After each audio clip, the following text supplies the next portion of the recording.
Hi, I'm Stacy St. Clair. Welcome to Soul Stream Media. I have a really amazing guest today. And remember to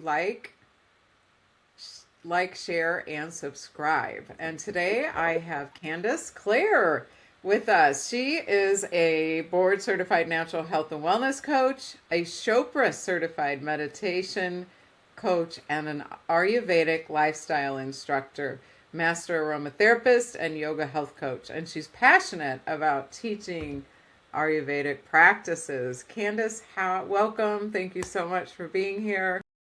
Thank you so much, Stacy, for having me. I'm glad to be here. You are just glowing and so healthy. How did you find your way to Ayurvedic lifestyle? From having a health crisis. So Do you mind really so sharing, many. sharing your health crisis? Yeah, so I think a lot of us that are called to be in this work have something that we have to deal with ourselves. And so I would say what led me here, some of it was a bit of a slow progression of just sort of getting, having my interests really being drawn to more natural practices.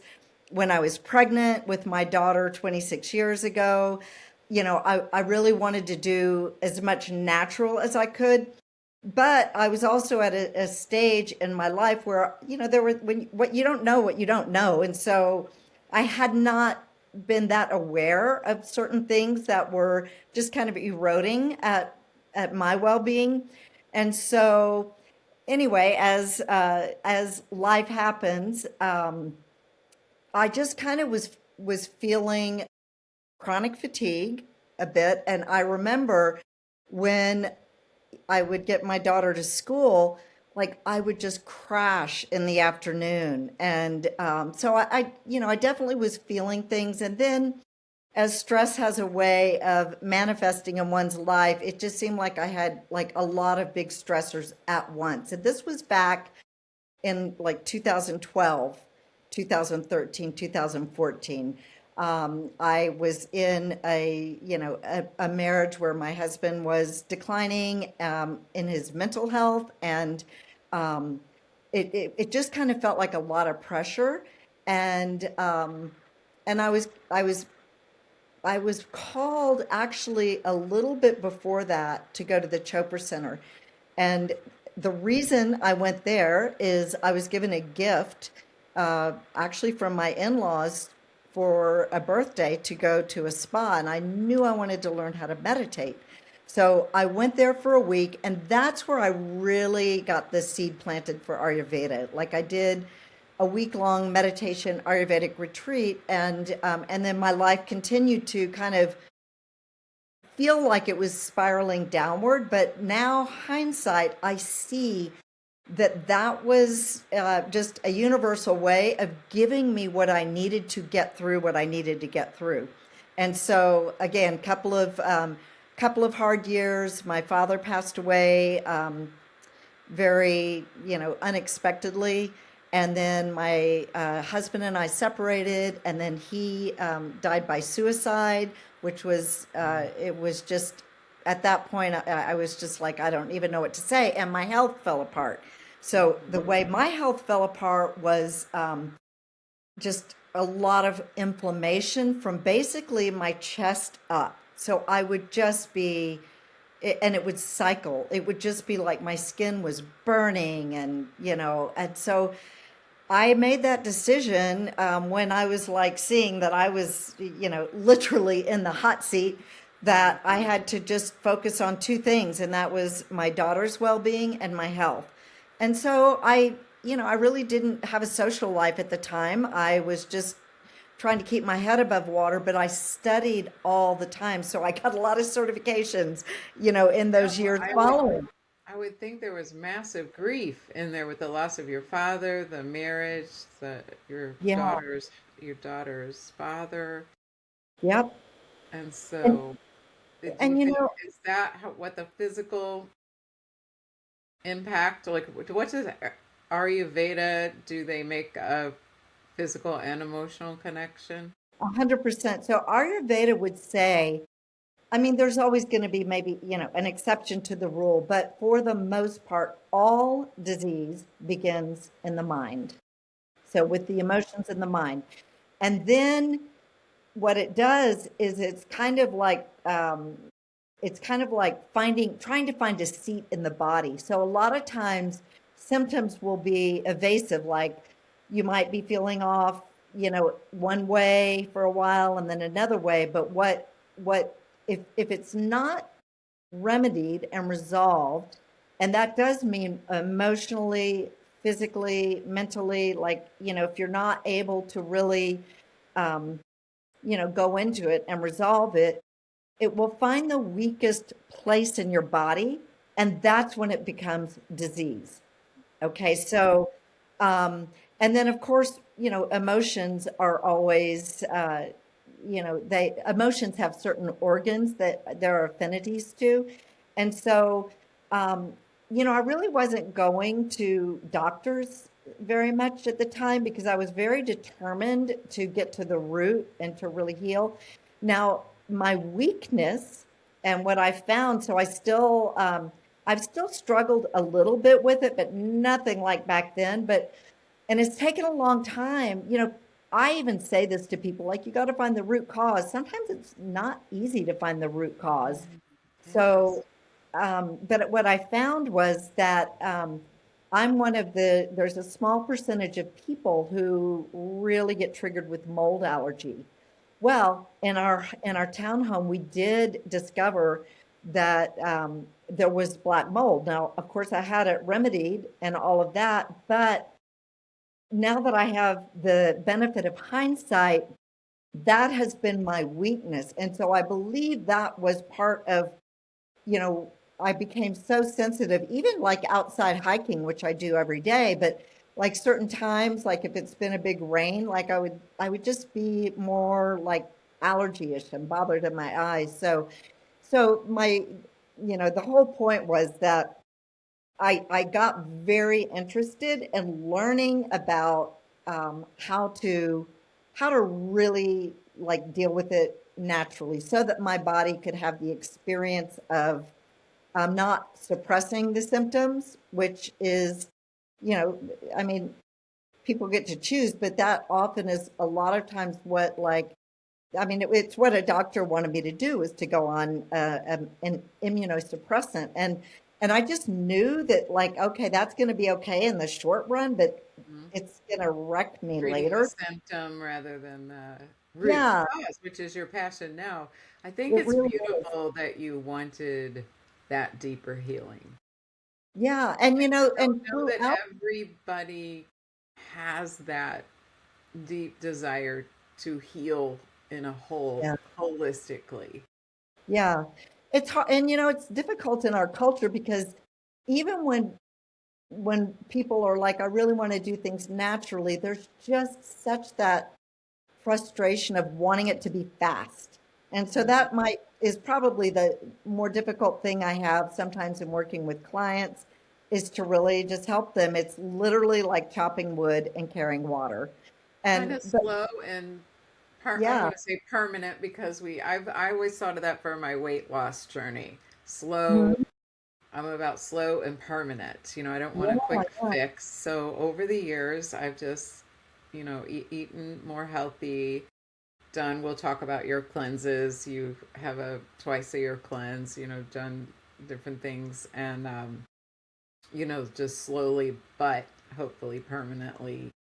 Not just losing weight, but my system is holistically better. What does Ayurveda say about like the whole, healing the whole system, and how do you help people to So do the that? way the Ayurveda looks at a being, like, okay, that we have five bodies. And so it really is looking at, we're never always going to be in perfect balance. So it kind of depends where we are, what phase of life we are. But, we touched on this when you were asking me at the beginning about the emotional connections. There is in Ayurveda, they're called kleshas, which mean like sheath. So we have the food body, which is it's the physical body, and so that's like the most dense layer and what we can often, kind of relate to first. There's the energetic body, and that one is our energy field, which is actually measurable now, that like scientists can Mhm. actually measure this. Like And then 8 feet there's, out, is it? yeah, I mean, I'm sure it's farther, but that's as far as they can measure, which is Oh, interesting. okay, okay. And of course, most of that, the strongest electromagnetic field is our heart. So Um, it's the energy coming out from our heart, and do we say our soul? Or like what is that energy body? well, that's what I would definitely say. So it's I would definitely like too. a heart. Yeah, I mean, the heart and the soul, like, Ayurveda, as one goes deeper and deeper, you really start embracing that part of yourself. So you're not just relating to yourself as this physical, mental body. But that is the third body, is the mental, emotional body. And that's where we can get very constricted. And it's also just what can help us, it sets us apart from other species. So we can refine that area to actually expand and grow and not be so limited. And then we have, so let's see, I've done The physical, the energetic, and the mental and emotional. So that's the mind and and then and the emotion.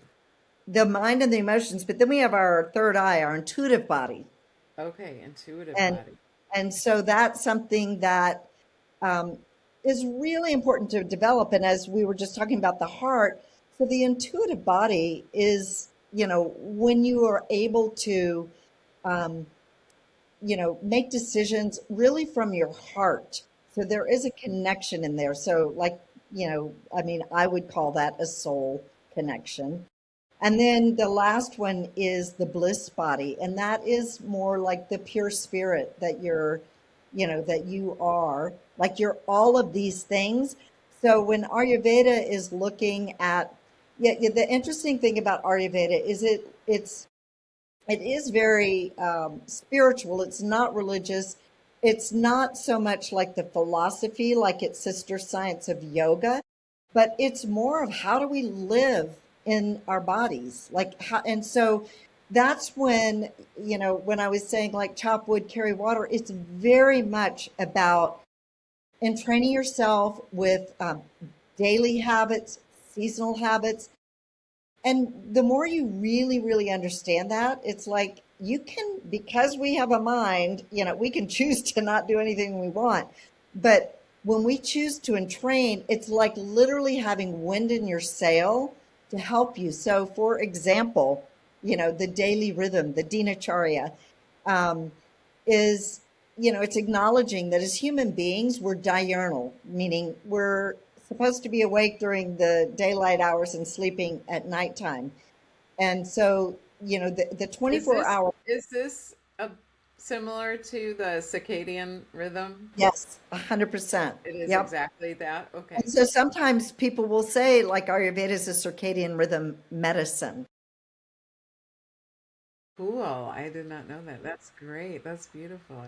Bec- And like our organs and all of these things are meant to do certain things at certain times of day. So if we're really out of sync with the rhythm of the day, you could be eating like pretty healthy. Or here's a good example: you could be sleeping 8 hours, but not really benefiting. And the reason Is is are there is there certain times, I may have interrupted you, that are best with or suggested with Ayurvedic, or does everybody have an individual times that are best for us to sleep? there's kind of an overall good for everyone, And what is that? and refinements kind of based on your biological humor, which in Ayurveda we call doshas. Oh Okay. yes, the doshas. Yeah, I too Doshas. I've done a couple 1 week uh, Yeah, workshops at the Chopra Center over the years. Yeah, right. In which sadly is closed now. It I um, know. Yeah, okay, the doshas. All right. So we can let's look at it sort of generally first, and then we can talk about maybe refinements for people with certain doshic imbalances. So basically, Ayurveda would say, and I'm going to picture one of those old fashioned round clocks, 12, Okay. 6, 3 and 9. So we're just going to start at waking because how your next day, I mean, I'm sorry, we're going to start at the end of the day because that Okay. really determines the next day. So we're just going to, again, just generalize. So we want to not be eating dinner after 6 p.m. Okay. And, Good. um, I and think we've that all heard that. You're confirming it. Yeah. Yeah. And that, the reason, so there's always a reason. It's not just a strange thing. It's because I mean, literally in your body, because your organs are on our circadian rhythm, whether you honor it or not. So your digestion is the lowest after, around 6 in the evening. And so eating a big meal it's maybe a slow process, but you will end up having some digestive problems because Or it's just waking up at 2, 3, 4 a.m. or yeah. yeah. And another huge important thing is so like 6 to 10 is supposed to be what's called like the kapha time, which the elements, there's 5 elements: earth, fire, water, air, space. So the heaviest ones are water and earth, and it's the kapha time. So it's like everything is heavier. Now, to entrain with that and to really enjoy that, Ayurveda would say it's a great time to be with your family, do something like go for a walk after dinner, just to ease digestion, but also just to enjoy the end of the day. And then as you're getting closer If I to, had my ideal life, it would be the time where I played cards with someone. yeah, So yeah, it's like connect a, with I know most people sit and watch a movie together, some TV, which I've been doing, but is that okay? well, we don't, I mean, it's pretty well known now, like just get off electronics at least like 2 hours before you go to bed. Okay, okay. So by Not 8 p.m. everybody So does. 6 to 8 p.m. TV, get your story time in. You could, I mean, and I did have one Ayurvedic teacher, and he was great because we don't want to become too rigid. But once you understand, then you can kind of move within it. And if you're like really strong and feeling great, okay, so maybe it's not going to affect you as much. But this is it. So there's the ideal, then there's the real. Right now, I'm giving you the ideal. And so it's a cohesive time. It's a time maybe to be with, people you love, or if you're alone, just to do something nice for yourself, read, whatever. But and then wind down, like take a bath, put oil on your body, and that's preparing your body for a very important job because I will say it's not weight. There's certain things that are not the biggest problem. The biggest thing I hear from people is they're not able to sleep through the night. And that is like not great because there's so much healing that happens during the night. So literally you want to be, if not before, you know, try to be in bed by 10:30 because so we just went through 6 to 10 in the kapha, the heavy hours. From 10 to 2 are fiery hours, but we want the fire to be deep inside. If people stay up past 11, they're like, oh, I got a second wind, but that's not good because what's needing to happen between 10 and 2, personally, I think they're the most important hours to be sleeping deeply because that's when your liver detoxes. That's when these deep organs can do what they really need to do. And when you're having night after night after night with that, and that is part of what got me into my mess too, because I wasn't sleeping well at all. And that was just really taking a toll on my body. And again, hindsight now, I'm like, wow, I should have really dialed in that. But you want to be sleeping because that's when your body detoxifies. And what I like to say, because I heard this from one of my teachers is it's like the janitor comes in to clean the liver, and if you're up, he's like, there's a party going on and I can't do it. And, if he keeps coming back and, people definitely have a lot of liver toxicity. So, That's interesting because you hear a lot of people dying of liver disease, and most of us associate it with cirrhosis from drinking. But I have heard over the last, it seems like there's a massive flare up of people dying of cirrhosis, but they're not drinking alcohol, and also 100%, Stacey. lung disease. They never smoked a cigarette, Yeah. And there's an affinity with the lungs and the colon. And so a lot of times our disease, is because there's not proper digestion and elimination. So Ayurveda is really big on digestion and being on the circadian rhythm, sleeping when you're supposed to be sleeping. Many people will, people kind of either have two camps of like insomnia. Either they cannot fall asleep or they fall asleep and then they wake up and then they can't go back to sleep. That was me years ago. I sleep really pretty darn well now, but everybody has a night now and then, like the does what it does. But as long as it's not every night, Well, in the emotional body, I mean, after my divorce in 2020, I didn't sleep through the night for 4 years. yeah, And it was emotional distress, just waking up grieving, crying in the middle of the night, something, yeah, it was intense.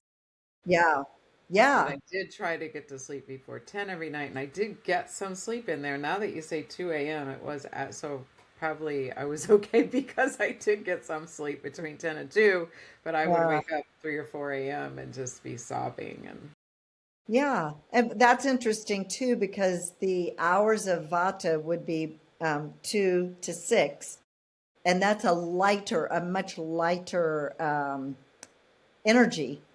And so, Pitta Vata, apparently, uh-huh, from a yeah, Ayurvedic medical director saying.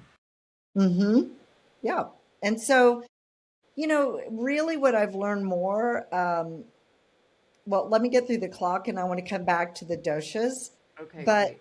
so then, depending, and this is kind of dosha dependent, but I'm going to be general first. So then you wake up, 6 a.m., Mhm. with the sun. So you have those same energies, but they're dealt with differently at night during the day. So when you're waking up and you've got that 6 to 10, you're bringing yourself out of heaviness into the day. So you kind of are going a little bit against that. Like you want to do some movement, you want to get the sun in your eyes, you want to do, your oral routine, which we talk about tongue scraping and starting your day with like like warm water with like lemon or something like that in it. So, and the reason you're doing that, and that's probably the one thing I've gotten most of my clients to really get as a habit is no, don't start your first thing that you ingest as coffee or something. Like just do the Oh, water and then do the coffee. But the we, warm water with lemon, and then I could do and I've been drinking, about a jug of, water, yeah. and then having I thought you were going to say give my coffee up. I'm always afraid you're going to tell No, me no, to. no. I've learned actually because I really balance like Ayurveda with what I've learned like from other people I study with, and I was shocked. But coffee, I mean, you want to be careful it's mold free and pesticide free, but it's Right. actually good for the liver. Oh, thank God. So There glad you to go. hear that. But you don't want to do it all day long. You want to like Right. just have coffee And in a the morning. non-toxic, not and a yeah. There's a lot of healthy coffee options, Tons of clean. healthy We ones call out them there. clean coffee options. Yeah. Yeah. Yeah. And we have to enjoy ourselves. But it's also a training like since I've been working with, my passion in this area, like I have changed over the last, 20 years. Like I mean, I just prefer, a healthy lifestyle. And I like that, like celebrate that, and I also start like meditation. So this is dealing with the physical body and like, how we really need to pay attention to the timing. So when I was saying 8 hours of sleep from like, you know, 1 a.m. on, you're not going to get the same quality as like 10 a.m. So they're not the same. So you can't just say, oh, I'm getting 8 hours. You want to be dialed Right. in to 1 a.m. to 9 a.m. is not the it's different. healthy Yeah, lifestyle. you're kind of bypassing some important time for your body to The just, liver detox. How yeah, do you can't miss the liver detox not from at 10 all. to Yeah, 2. yeah. And I will say, I'm so going what to you were tighten up saying, my ship here, not yeah. version to 10:30 or 11 because I need, yeah. Well, it was really funny when I first started into this. I never thought of myself as a night owl, but I would regularly go to bed like at 11 or 11:30 because it was sort of like my time when you have a kid, and I had to really work hard. And what they say, with modern habit research is just to inch it up a little, like 15 minutes, a week Is it until you okay to go to sleep at 9 p.m.? Because my friends make fun of me. They're like, oh, someone will be planning something. They're like, Stacy doesn't sleep. She's asleep by 9. Well, what they say is anything before midnight is I like like you're to get getting up at twice 5. as much. So it's Okay. very good. Okay, Yeah, good. Because I like to get up like right before the sunrise at 5 a.m. that's nice. Yeah, It that's actually is. a really good It's schedule. a beautiful, quiet time. I find it wherever I'm at, whoever I'm living with. It's just my time, very special time with that meditation time for me. So, It's the meditation when are time, the best meditation times in this clock? literally at dawn and at dusk. Dawn and dusk. Love it. Yeah, those and because those are the Vata times, and so like when you're saying you're waking up at 5, you're still in that very light ethereal energy. Hmm. So then, of course, there's the ideal and the real. So, one of I hadn't heard this before, but one of my teachers was talking about the doshas, and she was like, "When do you wake a Vata up?" And people are like, trying to think of a time. She said, "Never." Like a Vata always needs their sleep. So, like a Vata can get away with sleeping a little bit later, but like Pitta definitely by 6 and Kapha before 6 is what they say, in Okay. the ideas. But when you are up at that, just those early morning, like when the sun is rising, it's a very auspicious time. It's also, called the Brahma Muhurta, which is like this really magical time that you can actually expand more into your meditation. And, meditation practice is one of the habits of Ayurveda because just like we're talking about minding the body, the physical body, that's how you actually detoxify your mental body. Is meditation is a big one. I mean, of course, Yeah, and I there's guess that's how we connect with the intuitive body. yeah, yeah. hmm So, and then when you're looking at the daytime hours, between 10 and 2 are those hot pitta hours again. So that's when Ayurveda would say to eat your biggest meal because your digestive fire, or Agni is what they call it, is the I am strongest. ready. I am ready for my big meal at noon every day. That's awesome. Yeah, Yeah. it's just shifted in the last couple of years where I really don't want to eat after 3 p.m. You know It, what, Stacy, that's so funny you're saying that. I have gotten to where often when I'm just like me, myself, and I will have my dinner at 3 which I and be love, done. me, myself, and I. All three of us were having an earlier, lighter dinner. No, just an Yeah. earlier dinner, but yeah, and I think that's great. Um, But then you know, again, life is life. Like this coming weekend, I have a friend visiting, and so of course we're probably going to be going out to dinners and things. So yeah, it'll yeah, be a little and different. I do that. I do that too. But I am noticing, like even when I do that, I'm so habituated with. I love my schedule when it's just me, but like I have to be careful when I go out at night because this actually happened to me last week. Went to a friend's house for dinner and I like ate kind of a The big dinner. cheese. Did you eat the cheese? There was cheese. There was cheese in like an orzo that I mean, it was like kind of like a combo that I probably wouldn't have done on my own, but I I definitely had a hard time digesting that Yeah. night. Oh I my gosh. felt, So I felt I like let was, yeah, I was traveling a lot the last year, and I was in with different people were hosting me, so everybody had their different. And yeah. my one friend, when I got back in Southern California, he's Persian and he makes this incredible, Indian food, and it was, but he eats very late. But of course, he was hosting me, so I did the first night, and I was like upstairs in the middle of the night, 2 a.m., looking for the Tums bottles. Yeah, yeah, yeah, It's just so acid reflux, and I had to say I can't eat after, you know, five. yeah. So I mean, I'm the same. And I mean, it feels hard because we're sort of swimming with what has been normalized in our culture. But it's yeah, my dream to like normalize the other back. Let's just get back to what our bodies can handle yeah, best and we can and still have a I great time. unknowingly, I mean, I knew I was doing it, but didn't know about the more healthy lifestyles. But I used food as a beginning at around 15 years old to soothe myself, my And that's anxiety. normal. Yeah, and until I don't know, it was 2014, similar to you.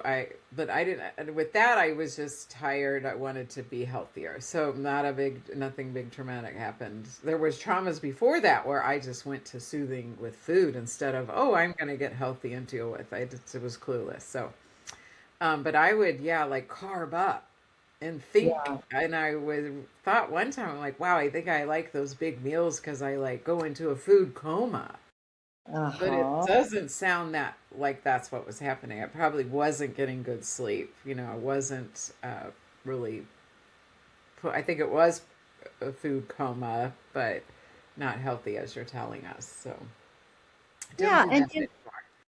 I mean, and it's an interesting time because who's not confused with diet these days? Like, you've got so Oh many my different, gosh, people saying you got to be carnivore, you got to be, the fasting and the yeah. restricting and the yeah, there's a And lot. when I look at just the wisdom of Ayurveda, so instead of doing anything crazy, like, okay, your digestive fire is low after 6, and then wake up. So there's a very normal fast built in there. It's not crazy, but Hmm. it's allowing your body. And see, here's the thing too.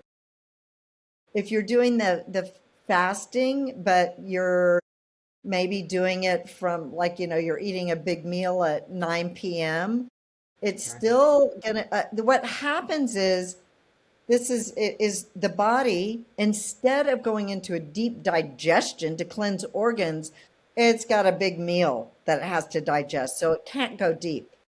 So, So there's that's what, no opportunity for our natural healing and detox. yeah, right. Yeah. Okay, It's so you got us around the clock. Tell us about your cleanse twice a year. I haven't done it. I know I've wanted to do it for years. Does that, I think it's a reset, correct me if I'm wrong, but then does that help us start on a better plan, life okay. plan? So for Ayurveda says no matter where you are or who you are, the when we have there's really two big seasonal changes that Ayurveda would say to do a cleanse.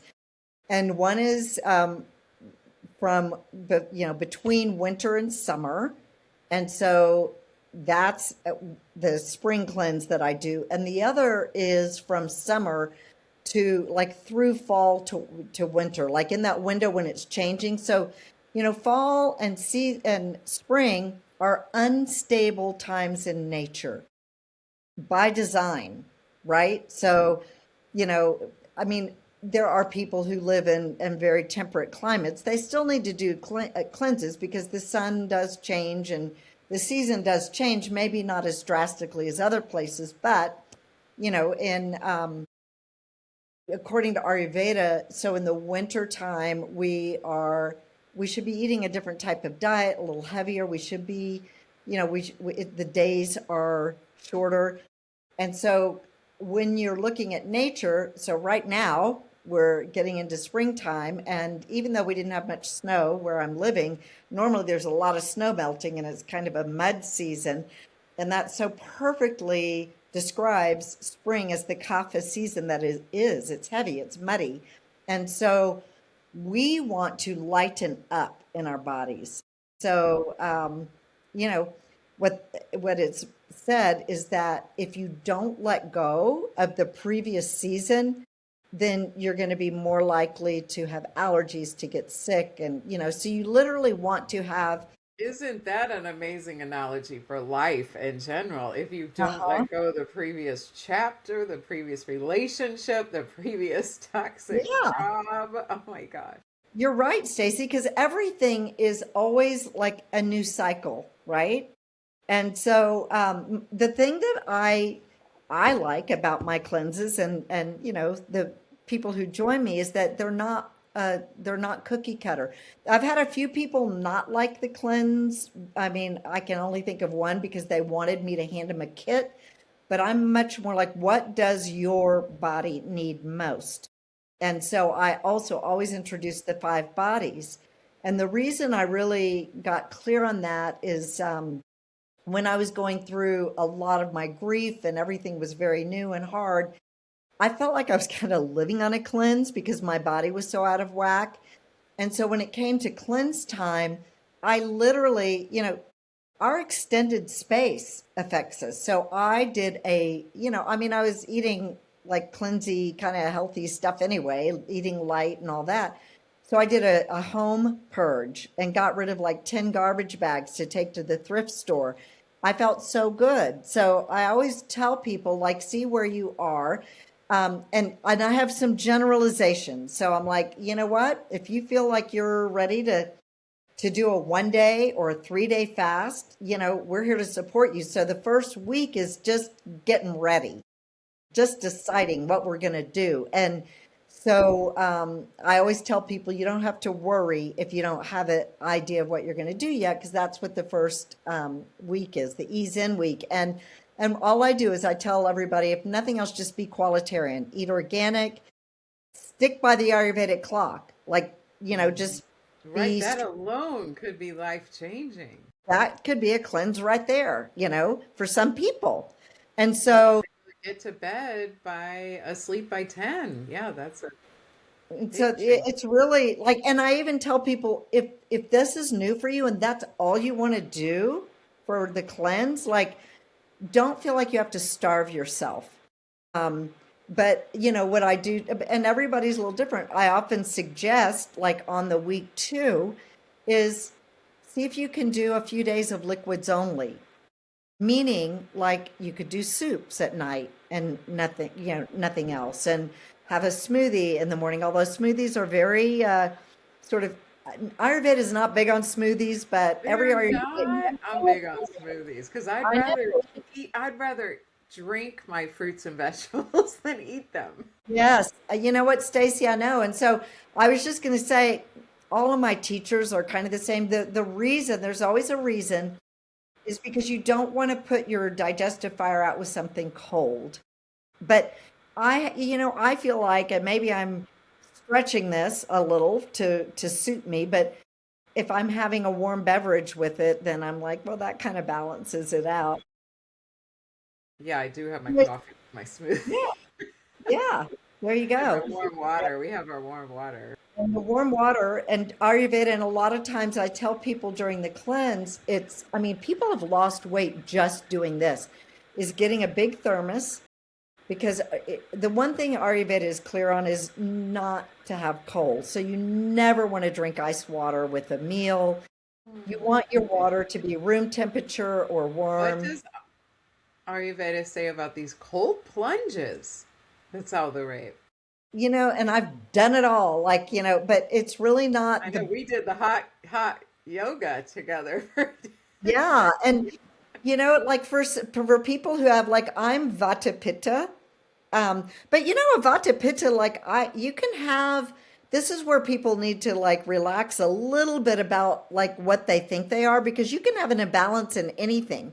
You can be a kapha person with a vata imbalance. Maybe something really dramatic happened in your life, or you can be vata pitta with like me with not a lot of kapha, but I've had kapha imbalances. So Ayurveda is much more about what is it's the vikruti. It's like, what is the fault? What is not working?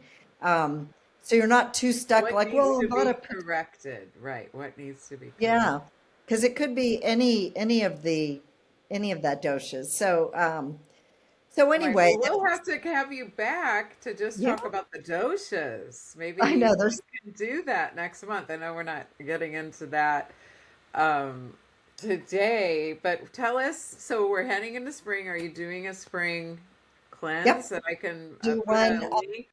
It starts, let me look at my thing. It starts April. Anyway, I'm unable to Well, actually. we'll put it. I will put it below. I'll put uh, Okay. the best way to reach you if people want to sign up for the cleanse is your email Yeah. address. Yes, it's Candice, Candice, at Swansage, SWANSAGE.com. And I'll put And it down below in the interview links. thank you. And I'll put a Yeah. link to your website. Huh? Anything else Awesome. that you feel like you didn't touch on, but you touched on a lot? You did the five bodies. Oh, tell us just quickly a bit more about the bliss body.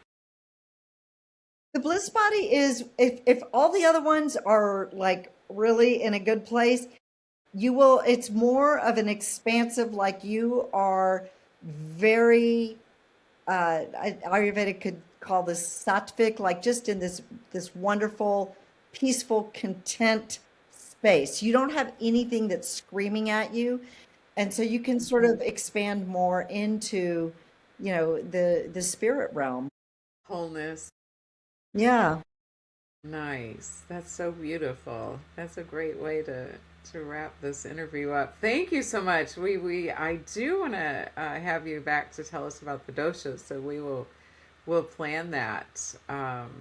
Thank you so much, Candice Thank you. Claire, for telling us about Ayurveda lifestyle. Keep up the good work. I know you help a lot of people, and I appreciate you being on Soul Stream Media. All right. Thank you so much, Stacy. It's And good to thanks see you. everybody for tuning in, and remember to like, share, and subscribe.